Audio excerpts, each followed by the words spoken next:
தேவனுக்கு மகிமை. நான் இங்கே இருந்து புறப்பட்டு போகும்போது எனக்கு நிறைய விலகினங்கள் பாடியில் இருந்தது. எனக்கு கடந்த ஆண்டில் 2-3 மாத காலமாக அதாவது இடைவெளி இல்லாத நீண்ட உழைப்பு இருந்தது. பெரிய மீட்டிங்கெல்லாம் கலந்து கொள்ள வேண்டியது இருந்தது. பெரிய பயணம் செய்ய வேண்டியது இருந்தது. காரிலே நீண்ட தூரம் பயணம் செய்ய வேண்டியதாக இருந்தது. ஆனபடினால எனக்கு இந்த வருஷ கடைசியில் பாடியில் கொஞ்சம் பேக் பெயின் மாதிரி இருந்தது. ஆனபடினால ஸ்டெப்பு ஏற கொஞ்சம் கஷ்டம். அப்போ அங்கே உள்ள ஸ்டீவன் பாஸ்டர், அவர் மிகவும் கடவுளுக்காக பிரயாசப்படுகிற ஒரு மனிதன். அவருக்கு ஆதி நிலை மங்காமல் இருக்கிறது. ஆனபடினால நீங்கள் எப்படியும் இந்த நாள் சொல்லியிருந்தார் வர வேண்டும் என்று சொல்லியிருந்தார். நான் டிக்கெட் புக் பண்ணி விடுவேன், வர வேண்டும் என்று சொல்லியிருந்தார். அப்படியே நாள் நெருங்கினது இருந்தது. ஆனால் எனக்கு பலவீனத்தை பற்றி இல்லை, ஆண்டவர் சொன்னார் நான் கூட வருவேன் என்று சொன்னார். அப்படியே நான் இங்கே இருந்து புறப்பட்டு, அதாவது அல்வாஸ் பாஸ்டரும் பாத்திர ஊழியரும் வந்து எங்களை ட்ரெயினில் அனுப்பி வைத்தார். இங்கிருந்து என்னுடைய பிள்ளைகளும் தேவதாசர்களும் அனுப்பி வைத்தார். சென்றோம். அங்கே நான் சென்று இறங்கும்போது ஸ்டேஷன் நிறைய வாலிபர்கள் வரவேற்க வந்திருந்தார். வெளியே எட்டி பார்க்கும்போது அவ்வளவும் நம்மவர்கள் நிறைந்து அவ்வளோ வாலிபர்களாய் நிறைந்து நிற்கிறார்கள். ட்ரெயின் காலையில் 4 மணிக்கு அங்கே போயிருக்கிறது. அவர்கள் எத்தனை மணிக்கு வீட்டிலேருந்து புறப்பட்டிருப்பாங்க? குளிர் ஒரு பக்கம். அப்போ அவருடைய வாஞ்சை எப்படி இருந்தால் அவர்கள் வந்திருப்பார்கள் என்பதை நான் புரிந்து கொண்டேன். அங்கே ஒரு சேனை இருக்கிறது, ஒரு சேனை எங்கும் இருக்கிறது. தேவனுக்கு மகிமை. அந்த சேனை ஒருவதும் பின்னடையாது. அது முன்வைத்த காலை பின் வைக்காது. அந்த யுத்தத்துக்கு அழைக்கப்பட்ட குதிரை என்ன செய்யுமா? அந்த யுத்தத்தை கண்டவுடன் என்ன செய்யும்? நிகி என்று சொல்லி முன்னாலே பாயுமா. அதுதான் அந்த யுத்த ராணுவத்தை ஆண்டவர்களுக்கு பார்த்து கொண்டிருக்கிறார். இது இந்த காலம்.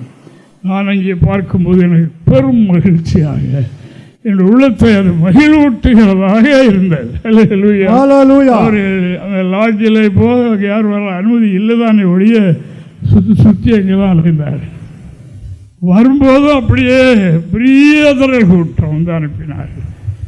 ஏன் இதை சொல்கிறேன் என்றால், இந்த ஊழியம் அதாவது மெட்ராஸில் நந்தனம், அதாவது சைதாப்பேட்டையில் OMSC காலேஜில் அந்த நந்தனத்தில் டி நகர் என்ற இடத்துல ஒரு இன்டர்நேஷனல் லாட்ஜில் இந்த ஊழியம் ஆரம்பிக்கும்.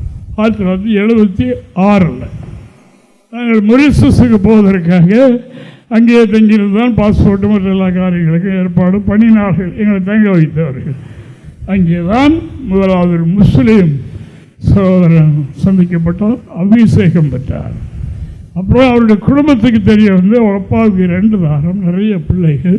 அவர்கள் அனைவரும் சபையோடு சேர்ந்தார்கள். பாஸ்டர் ஆலோசனை கொடுத்தார்கள். இயேசுதான் கடவுள் என்று அவர்கள் ஏற்றுக்கொண்டு இதுதான் சபை என்று ஏற்றுக்கொண்டார்கள். தேவனுக்கு அதுதான் சொல்கிறேன். இந்த கூட்டத்தை பார்க்கும்போது, அதாவது இது எழும்ப போவது பாருங்க, இதனுடைய பிரதிபலன் தான் ஆய்கொண்டு இருக்கிறது. எங்கும் எழும்பும் சேனை. அது நம்மை மகிழ்வூட்டுகிறதாக, நம்மளுக்கு பலகீனம் களைப்பு எல்லாம் போயிட்டு. நான் அவங்ககிட்ட சொன்னேன், நான் இந்த பலகீனம் வந்து எல்லாரையும் பார்த்த உடனே பலகீனம் மாறி நான் புது பலனுடையவனாக மாறினேன்.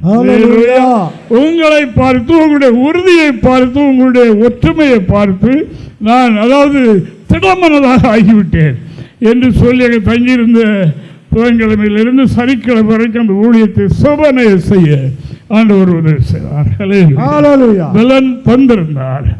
அங்கிருந்த தேவ பிள்ளைகளும் தாசர்களும், விசேஷமாக கூடுதலாக ஸ்டீவன் பாஸ்டர், அவர் ரொம்ப ரொம்ப ஏற்பாடு பண்ணியிருந்தார்.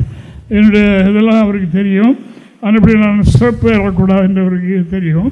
அப்படின்னா அதற்கு சகல அரேஞ்ச்மெண்ட்டும் அவர்கள் பண்ணி அந்த ஊழியத்தை செய்ய எனக்கு சாப்பாடு வசதிகள் அப்பப்போ கொடுக்க, இங்கே ஃபோன் பண்ணி கேட்டு இங்கே இருக்கிற 2 டாக்டர் இடத்தில் ஆலோசனை கேட்டு, அதாவது என்ன ஆகாரம் கொடுக்கணும், என்ன ஆகாரம் கொடுக்கணும், என்ன ஆகாரம் கொடுக்கணும் என்கிறதை இங்கிருந்து இவர்கள் கொடுக்குற அட்வைஸ் அங்கே அவர்கள் கேட்டு இந்த பிரகாரம் என்னை பராமரித்தார்கள். தேவனுக்கு மகிமை. இதெல்லாம் அதாவது நம்மால் உண்டானது அல்ல, இது தெய்வீக ஒரு தீர்மானம். ஆண்டவர் பேசுறார் பாருங்க, அது இப்போ கொஞ்சம் நடைமுறையில் இருக்கு, இன்னும் கூடுதலாக வரப்போகுது. கர்த்தருக்காக வாழ்கிறவர்கள், கர்த்தருக்காக ஜீவிக்கிற சுயத்தை அழைத்து இறைவனுடைய சுத்தமே என்னுடைய சுத்தம் என்று வாழ்கிறவர்கள் இருக்கிறார்கள் பாருங்க, அவர்களுக்கு கனம், அவர்களுக்கு மேன்மை அவ்வளவு பெரியது. தேவனுக்கு மகிமை உண்டாவதாக. அப்படிப்பட்ட ஊழியம் இன்று பரவி பெரிதாக மாறி ஊரப்பாக்கம் என்ற இடம் ஒரு காடான இடம். அந்த இடம் வெறும் காடாக, வெறும் காடான ரொம்ப காடு. அப்போ நான் 11 வருஷத்துக்கு பிறகு அந்த இடத்துக்கு போயிருக்கேன். அங்கே அதுக்கு அந்த இடத்துல தேவனுடைய ஊழியக்காரர்கள் எல்லாம் பிரயாசப்பட்டு, மக்கள் பிரயாசப்பட்டு அந்த இடத்துல ஒரு சிறிய ஒரு கூடாரம் மாதிரி ஒரு ஆலயம் அமைத்திருந்தார்கள். அதை பிரதிஷ்டை பண்ண நாங்கள் போயிருந்தோம். தேவனுக்கு மகிமை. அது இப்போ இருக்குது. இப்போ இந்த தடவை போகும்போது அந்த இடம் மிகவும் மகிமை நிறைந்ததாக இருக்கிறது. பெரிய ஆலயம், அதுக்குரிய வசதிகள் எல்லாம் இங்கே செய்திருக்கிறது. நான் சொன்னேன், அதிகம் பேசுவதற்கு இல்லை, எனக்கு மகிழ்ச்சியாக இருக்கிறது பார்ப்போம் என்று சொன்னேன். இதெல்லாம் கத்தரால் ஆயிடுச்சு. எங்கேயோ ஒட்டு தென்னையில், எங்கேயோ வாடகை இடங்கள், எங்கேயோ இருந்த சபை பாருங்கள், அப்படியே செய்வார். அற்பமாய் ஆரம்பத்தில் இருந்த அந்த அற்பமான ஆரம்ப காலத்தை நானும் நினைவு கூறுகிறேன். அன்று கர்த்தர் சொன்ன காரியம் இப்போ வேகமாய் நிறைவேறுகிறது. தேவனுக்கு மகிமை. 2 பேர் தமிழகத்தில் சுற்றி கொண்டிருந்தோம். பசும் பற்றி காரியம் அந்த ஊழியம் நடந்து முன்னால் உள்ள பஸ் வாசிகளுக்கு கொஞ்சம் கொஞ்சம் தெரியும் அல்லவா. தேவனுக்கு மகிமை. அப்படியே இந்த ஊழியம் அப்பமும் சொன்னோம், இதுதான் சபை, இதுதான் சபை, இதுதான் சபை. இன்றைக்கு இருக்கிற ஒரு சிலருக்கு தங்களுடைய அறிவு ஞானமும் அதை மறுக்கிறதாக இருந்தாலும், அதாவது தேவன் தீர்மானித்திருக்கிறார், அப்படிப்பட்ட வல்லவர்களை கொண்டு வரப்போகிறார். வல்லவர்களை கொண்டு வரப்போகின்றார். அது உலகம் முழுவதும் இருக்கின்றார்கள்.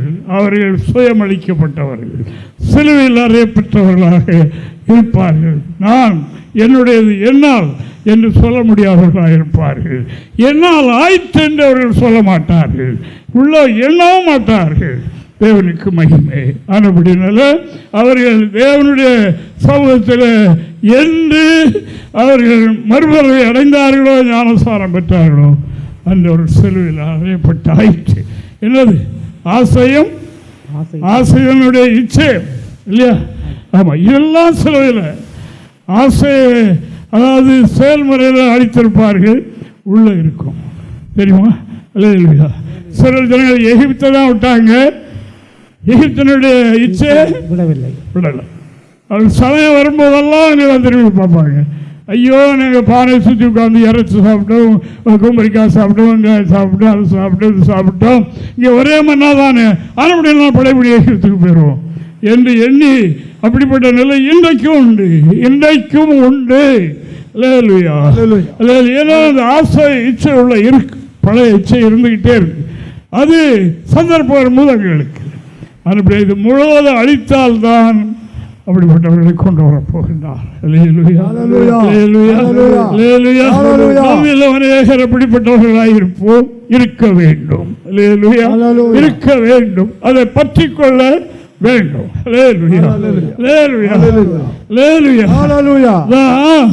அந்த நாட்களில் நாங்கள் பாஸ்டானும் எப்போதும் வார்த்தை உண்டாகும், அவர்கள் எழுதுவார்கள். இப்படி தான் அந்த ஊழியத்தை நாங்கள் செய்தது. அப்போ ஒரு சர்வேர் துரப்பாண்டியன் என்றவர், அவர் டிப்டி சர்வேர் பெரியார், அவருடைய குடும்பத்தில் தீராத பிரச்சனை, அதை நம்முடைய கேள்விப்பட்டு நம்முடைய சபையாக அது இல்லை, கொஞ்சம் நாங்கள் 2 பேர் குடும்பத்தால் அப்போ கொஞ்சம் சேர்றாங்க. இப்படி இருக்கிற நேரத்தில் அவர் தேடி வந்தார். ஜெபம் பண்ணினோம், காரணத்தை ஜெபம் பண்ணி கண்டுபிடித்து சொன்னோம், ஏற்றுக்கொண்டார். கருத்தை விடுதலை. அந்த அம்மா டீச்சர் ரொம்ப அழகாக இருப்பாங்க, அதனால் அவர் கன்வெர்ட் அந்த அம்மா திருமணம் செய்ய அப்படி ஆனார். இருக்கட்டும். அப்போது அவர் எங்களோட ஜெபம் பண்ணும்போது இருப்பார். இடைநாளெலாம் வந்துடுவார். இந்த அற்புதம் குடும்பத்தில் நடந்ததுனால வருவார். வந்து அவங்க கடவுள் சொல்கிறது, இந்த வள்ளியூர் ஆலயத்தை சொந்தமாக்கி தருவோம், கேரியத்தை சொந்தமாக்கி தரும். அப்போது வெளிநாட்டுக்கெல்லாம் அவங்கள கொண்டு போவோம், இந்த உலகம் முழுவதும் பரவும். அப்போ நாங்கள் ஜெபம் நடந்துக்கிட்டு நான் லேசாக முடிச்சு பார்க்குறேன், இவர் உட்கார்ந்தவர் அங்கே பார்த்து வாயிலுக்கு இருந்து சிரிச்சுக்கிட்டு நிற்கிறேன். என்ன 2 பேர் இருந்துட்டு இந்த 30 ரூபா வாடகை 2 தடவை 3 தடவை கொடுத்துக்கிட்டு என்றைக்கு சாப்பிட்டாங்களோ இன்றைக்கு வரைக்கும் ஒன்றும் கஞ்சி தண்ணியும் கிடையாது. இவங்க அப்புறம் முடிஞ்சவுடனே முடிஞ்சது 2 நாள் கழிச்சு வந்தார். ஐயா, நீங்கள் லஞ்சமும் வாங்கக்கூடாதுன்னு சொல்லிட்டீங்க, அதனால் எனக்கு இப்போவும் பாக்கெட் நிறைய இருக்கும். ஏன்னா சர்வரில் ஏழை பூமியில் வளர்ந்து போட்டு அப்படியே கொள்ளையடிக்கிற பணங்களை காணிக்க கொண்டு வரும் கிடையாது. நீங்கள் அப்படி செய்யக்கூடாது. அதாவது ஓக்கு சம்பளம் அப்படி செய்யும். ஏழைகளுடைய பணத்தை நாய் வித்த காசு அங்கே காணிக்கப்பட முடியாது. ஏன்னா நமக்கு 10 பைசாவுக்கு வழி இல்லாத நேரம். அவர் சொன்னார் ஒரு நாள் வந்து, இப்படி நீங்கள் சொல்கிறீங்க, என்னால் ஜீரணிக்க முடியாது. ஆனால் நீங்கள் வார்த்தை கடவுளுடைய வார்த்தை நம்புகிறேன். இது எப்படி நடக்கும்? 15 வருஷத்துக்கு பிறகு சங்கரன் ஒரு நாள் இரவு 10 மணிக்கு எங்களை சந்தித்தார். பின்னால் ஓடி வந்து கட்டி பிடித்தார், அழுதார். தேவனுக்கு மேல் ரொம்ப நான் சொல்ல விரும்பல. அன்றைக்கு சொன்னதெல்லாம் நடந்துச்சு. வள்ளியூர் ஆலயம் வாங்கியாச்சு, கேரிட்டு வாங்கியாச்சு, இப்போ மலேசியாவில் இருக்கீங்க, அங்கே இருக்கீங்க, எல்லாம் கேள்விப்படுறேன். ஐயோ, நான் என்னுடைய ஸ்தானத்தை இழந்து போயிட்டேன். இருக்கட்டும், அது ரொம்ப கதை. இப்படி நான் சொல்கிறேன். ஆனப்படினால் அருமையானவர்களே, அறிவுடையவர்களுக்கு இது பைத்தியமாக இருக்கும். இல்லையா? சிலுவையின் உபதேசம் கெட்டு போகிறவர்களுக்கு பைத்தியம், மற்றவர்களுக்கு தேவபலன். அப்படி அந்த மாதிரி சென்னை ஊழியம் ரொம்ப வளர்ந்துருக்கு, ரொம்ப அழகாக, ரொம்ப சந்தோஷமாக இருக்குது. இன்னும் வளரும். பெரிய கூட்டத்துக்கு சேர்த்துருக்காரு, பெரிய ஒரு வாலிப சேனை சேர்த்தாங்க. எல்லா இடமும் இருக்குது. ஆண்டவருடைய விருப்பத்தை நாம் நிறைவேற்றணும். போய் இந்த இடங்களெல்லாம் கர்த்தருடைய கவலை என்னோடு இருந்தது. நான் பலகீனத்தோடு இல்லை, இப்பொழுதும் பலகீனத்தோடு அல்ல.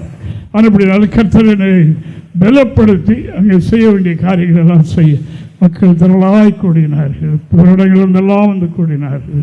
எல்லாருக்கும் ஆசீர்வாதம் கூறிவிட்டு புறப்பட்டு குடும்பத்தில் மறுபடியும் பலத்தோடு வந்து சேர ஆண்டவர் கிருபை செய்தார். இதற்கெல்லாம் காரணம் பேக்ரவுண்டு உங்களுடைய ஜெபம், உங்களுடைய அயராத ஜெபம், உங்களுடைய பூரணமான உத்தமமான ஜெபம் என்னை தாங்கி இன்னும் தாங்கி பேசிக் கொண்டிருக்கிறார், செய்வார். கர்த்தருடைய விருப்பம் என்ன என்பதை ஒரு வசனம் வாசிங்க. ஒரு வசனம், இன்னொரு வசனம் சொல்லுவேன். முதலாம் அதிகாரம் 11வது வசனம். சூரியன் உதிக்கிற திசை தொடங்கி அது அஸ்தமிக்கிற திசை வரைக்கும், அஸ்தமிக்க அடையும் திசை வரைக்கும் என் நாமம் ஜாதிகளுக்குள்ளே மகத்துவமாய் இருக்கும். எல்லா இடங்களிலும் என் நாமத்துக்கு தூபமும் சுத்தமான காணிக்கையும் செலுத்தப்படும். என் நாமம் ஜாதிகளுக்குள்ளே மகத்துவமாய் இருக்கும் என்று சேனைகளின் கர்த்தர் சொல்லுகிறார். இது இன்றைக்கு என்ன நடக்க போகிற காரியம். இன்றைக்கு உள்ள சூழலை ஆண்டவருக்கு சுத்தமான ஆராதனை, சுத்தமான காணிக்கை இவைகள் ஒன்றும் செலுத்தப்படவில்லை.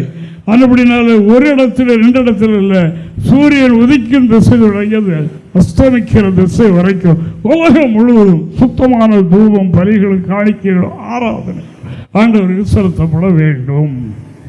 எனக்கு நான் அங்கே போன உடனே கூட பாஸ்டர் பேசியிருந்தாங்க. அதாவது அங்கே ஒரு பெரிய சபை, கோடிக்கணக்கான பணம் செலவு பண்ணி கட்டப்பட்ட பெரிய ஆலயம், அதெல்லாம் நிரம்பி வழிகிற ஒரு கூட்டம். அங்கே போன வருஷத்துலேயும் இந்த வருஷம் நடக்கும் என்று எதிர்பார்க்குறாங்க. அதாவது வாலிபர்களுக்கு நன்றினை, அதுக்கு காதல் கூட்டம், அவர்களெல்லாம் உற்சாகப்படுத்தி அவர்களை லவர் மீட்டிங் என்று ஒன்று நடத்தி நிறைய வாலிபர்கள் கூடிடுவாங்க. எல்லாம் என் வெளியே போனால் அதுதானே பண்ணுவாங்க. எப்படி அசுத்தமாயிற்று. அதாவது கர்த்தருடைய வேதம் சொல்லுகின்றது, பரிசுத்த ஸ்தலமெங்கும் சத்துரு கொடியேற்றி விடுவான். பரிசுத்த ஸ்தலம் எங்க அவனுடைய கொடிதான் பிறகு உள்ள ஆடல் பாடல் ஆகா புகார் தான் எல்லாம் நடக்கும். நீங்க நினைக்கிறீங்க சத்தியம் இல்லை, சத்தியம் இல்லாத இடத்துல, கண்டிப்பு இல்லாத இடத்துல சீர்கெட்டு போயிடுவாங்க. கேட்டீங்களா? அப்படிப்பட்ட ஒரு பரிசுத்த கூட்டத்தை ஆண்டவர் உருவாக்கத்தான் சபையை உருவாக்கி இருக்கிறார். கூட்டத்தை எங்கே கொண்டு போவேன்? எங்கே கொண்டு போய் இந்த நாளில் வெள்ளச்சட்டை போட்டவனெல்லாம் நம்பக்கூடாதுன்ட்டு சில அறிவுடைய பெரிய பக்தி உள்ளவங்கெல்லாம் எண்ணக்கூடிய அளவுக்கு ஆயிடுச்சு. அவ்வளவு குடும்பம் அவங்களுக்குள்ளே ஆயிட்டாங்க. பாஸ்டர்ஸ் என்று சொல்லப்படும். எல்லாம் உலகத்தில் பணம், உலகத்தில் வாழணும், பெரிய உலகத்தில் அனுபவிக்கணும், உலகத்தை அனுபவிக்கணும், இப்படி இருக்கிறாங்க. எருசலேமுக்குள்ள அப்படி அல்ல இல்லையா? எருசலேமுக்குள்ள என்ன தீட்டும் அருவருப்பும் பொய்யையும் அருவருப்பையும் நடப்பிக்கிறது ஒன்றும் பிரவேசிக்கிறது இல்லை. நாம் அதை தடுக்கிறது இல்லை. அந்த கர்த்தரே எல்லாத்தையும் தடுத்து போடுவார். ஒரிஜினல் தெய்வீக பிள்ளைகளாய் கூடுகின்ற ஒரு இடமாக சபை இருக்கும். அப்படி ஒரு புனித சேனை அங்கிருந்து தான் அக்கினி பறக்கும். அதுதான் அந்த சேனை பற்றி பைபிளில் எழுதியிருக்கிறது. அது எழும்ப போகிறது. அது பல்கலை வழியாக உள்ளே போகிறது. அது பட்டயத்தில் விழுந்தாலும் சேதப்படுத்தாது. அந்த சேனைக்கு முன்பாக கர்த்தர் சத்தமிடுவார். எனக்கு அங்கே பார்க்கும்போது அதான் தோணுச்சு. ட்ரெயினை விட்டு இறங்கணும்னு சேசனே நிறைஞ்சு நிற்கி அவளோட வாலிபர்கள் வந்து நிற்கிறாங்க. அந்த அதிகாலையில் குளிருக்குள்ள வந்து வரவேற்க நிற்கிறாங்க. எவ்வளோ எனக்கு பெரிய ஆச்சரியமாக இருந்தது. எனக்கு கொஞ்சம் கொஞ்சம் இருந்த பலகீனங்களும் போயிட்டு இல்லை. அதுதானே நான் சொல்கிறது. அதாவது தேவனுடைய ஊழியக்காரர்கள் மோசனுடைய கை தளர்ந்துட்டுனா என்ன செய்தாங்க? அவரை உட்கார வச்சு ஒரு கல்லை போட்டு உட்கார வச்சுட்டு என்ன பண்ணாங்க? வாங்கினார்கள். இவங்க கையை தூக்கிட்டு நின்னாங்களா? அவர் கையை தூக்கினாங்களா? அவர் கை விழுந்தால் தான் யுத்தத்தில் ஜெயம் உண்டாகும். அவர் கையை கீழே போட்டார்னா யுத்தத்தில் தோல்வி. அதனால் பொழுது அடைகிறது வரைக்கும் அவருடைய கையை தூக்கி பிடிச்சார். அவர் பகல் பொழுது தூக்கி தூக்கி சடைஞ்சு போனார். பிள்ளைன்னு உடம்பு பிள்ளைன்னு ஊரும் ஆறணும். ரெண்டு பக்கம் நின்று கையிட்டு ஜெயம். அப்படினாலும் இந்த அப்படிப்பட்ட வலதுகை இடதுகையை போல தாங்குகின்ற வீரர்களுடைய சத்தத்தை நான் பார்க்கிறேன். போகும்போது அங்கிருந்து போகும்போது சரீரத்தில் இந்த களைப்பாக தான் போனேன். அங்கே போய் ட்ரெயின் நின்று அதை பார்த்தேன். அதிலிருந்து நான் புது பலனோடு இருக்கேன். தேவனுடைய பிள்ளைகளே, புதிய எருசலேமுடைய நோக்கம் எங்கும் சுத்தமான பலி, காணிக்கை, ஆராதனை ஏறெடுக்கப்பட வேண்டும். அதற்காக சபை எழுப்பியிருக்கிறார். நமக்கு நல்ல அதுக்கான உபதேசத்தை தந்திருக்கின்றார். மற்ற இடத்துல அந்த உபதேசங்கள் கிடையாது. இங்கே சுத்திகரிப்பின் உபதேசம் நம்மளை சுத்தமாக்கி சுத்தமான தூவங்கள், பலிகள், காணிக்கைகள் கர்த்தரோடு ஆனப்படினால அதாவது இன்று காலையில் நான் வந்து கொஞ்ச நேரம் ரெஸ்ட் எடுத்தேன். அதில் 5 மணிக்கு அந்த ராத்திரி சரியாக தூங்க முடியல. அங்கே ஏசியில் ரொம்ப ஓவர் கூலராக இருந்ததுனால எனக்கு சரியான நித்திரை இல்லை. அதனால் வந்து கொஞ்சம் நேரம் படுத்திருந்தேன். எழும்பி நான் கொஞ்சம் வேதத்தை திறந்து பார்த்தேன். ஒரு வசனம் என்னோடு பேசினது. அது இப்போ நடக்க போகிற காரியம், தேவன் ஏற்கனவே சொல்லியிருக்கிற காரியம். அதை தான் காட்டார். ஒரு வசனம் வாசிங்க. ஏசாயா தீர்க்கதரிசியின் புஸ்தகம் 60ஆம் அதிகாரம் 11வது வாக்கியத்தை வாசிங்க. உன்னிடத்திற்கு ஜாதிகளின் பலத்த சேனையை கொண்டு வரும் படிக்கும். உன்னிடத்தில் ஜாதிகளின் பலத்த சேனையை கொண்டு வரும் படிக்கும். அவருடைய ராஜாக்களை அழைத்து வரும் படிக்கும். அவர்களுடைய ராஜாக்களை அழைத்து வரும் படிக்கும். உன் வாசல்கள் இரவும் பகலும் பூட்டப்படாமல் எப்பொழுதும் திறந்திருக்கும். பலத்த ஜாதி ராஜாக்கள் வரப்போறாங்க. வந்து அங்கே நிற்காது. அப்படி வாசல் எப்படி திறந்தே தான் பூட்டாது. கோயில் வாசல் பூட்டப்படாது. அவங்களோட காலங்கள் வரப்போகுது என்று இன்று காலையில் கர்த்தரோடு வசனத்தோடு பேசி அப்படினாலே ஆண்டவர் ஆகிய தேவன் பிழையினப்பட்டவர்கள் அல்ல. இயேசு தேவனாகிய பிழையினப்பட்டவர்கள் என்றால் ஆவியில் பிழையினப்பட்டவர்கள் அல்ல.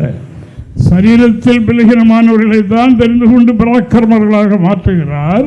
ஆனால் அதாவது ஒன்றிலே பலமுள்ளவர்களையும் ராஜாக்களை அழைத்து கொண்டு வரும்படி வாசல் எப்பொழுதும் திறந்தே அப்படின்னா இடமே பிரகாசி இந்த வசனங்களெல்லாம் நமக்கு போதிக்கிறது. அருமையான தேவனுடைய பிள்ளைகளை, உங்களுடைய ஊக்கமான ஜெபத்திற்கு நான் நன்றி சொல்கிறேன். இந்த ஆண்டிலையும் நிறைய ஊழியம் இருக்கிறது. இந்த ஊழியர்களை செய்ய நீங்கள் இன்னும் கூடுதலாக இந்த ஜெபத்தில் தாங்குவீர்களாக. நீங்கள் அறிந்து கொண்ட சத்தியத்தில் உறுதியாக நின்று மலர்ந்த முகத்தோடு எங்களுக்கு காட்சி அளிப்பீர்களாக. ஆலயத்திலேயோ அல்லது பார்க்கும்போதோ தொங்குகிற முகத்தோடு அல்ல, மலர்ந்த முகத்தோடு. அது எங்களுக்கு ஊக்கம். அதான் பூஸ்ட் மாதிரி, அதான் ஊட்டசம். அந்த பிரகாரம் செய்க. ஆண்டவர் பலத்த ஜாதிகளை ராஜாக்களை கொண்டு வரும்படி வாசல் பூட்ட வேண்டாம், திறந்தே இருக்கும். அப்படிப்பட்ட காலம் வந்திருக்கிறது. கர்த்தர் அவர்களை செய்வார். அப்படிப்பட்ட உன்னதமான இடத்தில் கர்த்தர் நம்மை கொண்டு வந்திருக்கிறார். தேவனுடைய பிள்ளைகள் தைரியமாக இருப்பீர்களாக. நான் ஒழித்து முடித்து உங்கள் திறந்த நாளில் வந்து ஆராதனையில் கலந்து உள்ள அன்பு முகங்களை காண கர்த்தரை செய்த கிருபைகளுக்காக ஆண்டவருக்கு நன்றி. கர்த்தர் உங்களை ஆசீர்வதிப்பார்.